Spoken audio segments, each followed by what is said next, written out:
Well, turning now to the Democrats, Bernie Sanders is holding on to a strong lead in New Hampshire. Hillary Clinton is reaching out to female voters to try to close the gap. And during a weekend rally, former Secretary of State Madeleine Albright had a sharp message for women who are thinking about voting for Sanders. And just remember, there's a special place in hell for women who don't help each other.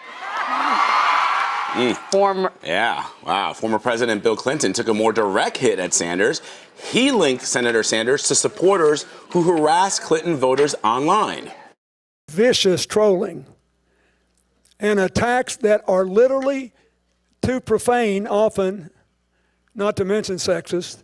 It's disgusting. Look, we don't want that crap. We can't, and we will do everything we can, and I think we have tried. Look, that anybody who is supporting me is doing sexist things, we don't want them. Wow. Joining us more with more on the Democratic race is Nancy Cordes. Nancy, so Bill Clinton has accused Senator Sanders supporters of being sexist. Is this sort of a last-minute strategy by the Clinton campaign to try and garner support? And if so, how much influence could it actually have? They're trying to do two things here, Vlad. First of all, they're trying to sort of shake women awake. In 2008, one of the main demographic groups who support Hillary Clinton could count on was women. In fact, even in Iowa last week, she won among women by 10 points. But here in New Hampshire, she's trailing among women by about the same amount.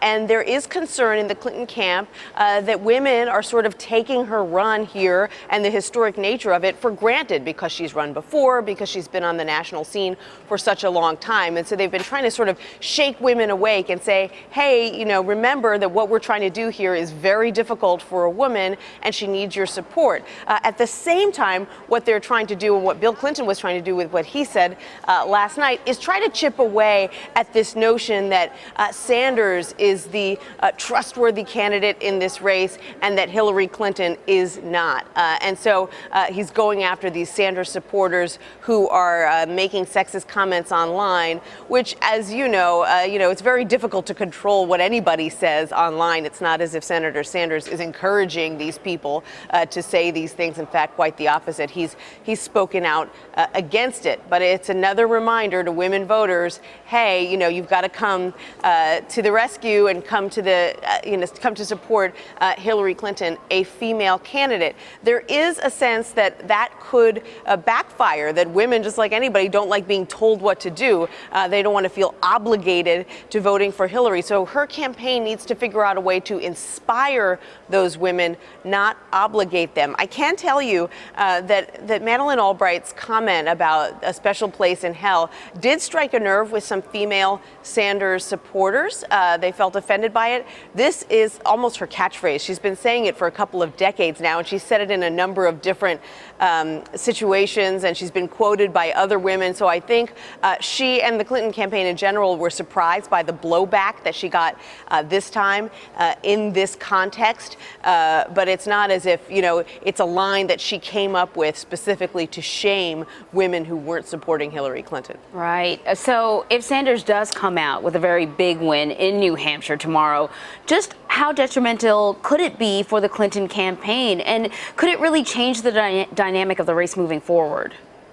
I don't think so, Anne-Marie, because I think her campaign has already sort of baked it into the cake. They've been assuming for a few weeks now that he is going to win big here in New Hampshire. The only question is how big. I was struck over the weekend by, just how much Hillary Clinton was doing to try to blunt his momentum. Last week, it almost sounded as if she had kind of given up. She said, basically, he's going to win here.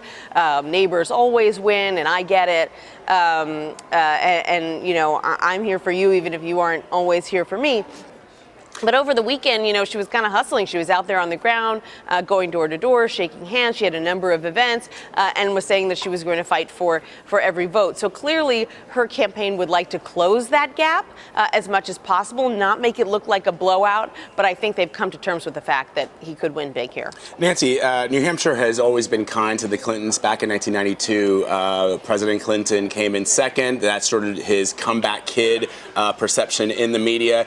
Hillary Clinton won in New Hampshire after losing badly in Iowa when she made her first run for the presidency back in 2008. So if there is a tighter race tomorrow, and it looks as if Sanders doesn't blow her out. How damaging would it be for Sanders?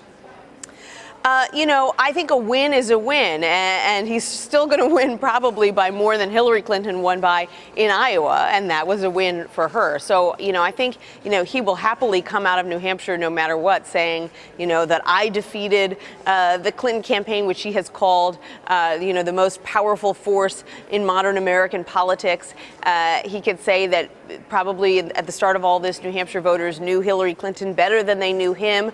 It has, you know, no matter what, the fact that he was doing so well here in New Hampshire has already changed the dynamic a bit in the next states, like South Carolina, where people are giving him more of a look than they might have otherwise. So, you know, whether he wins by 5 points or 10 points or 15 points, you know, he will have pulled off something that probably a lot of people wouldn't have predicted 6 months ago. Right. Nancy Cordes in New Hampshire. Thanks a lot, Nancy.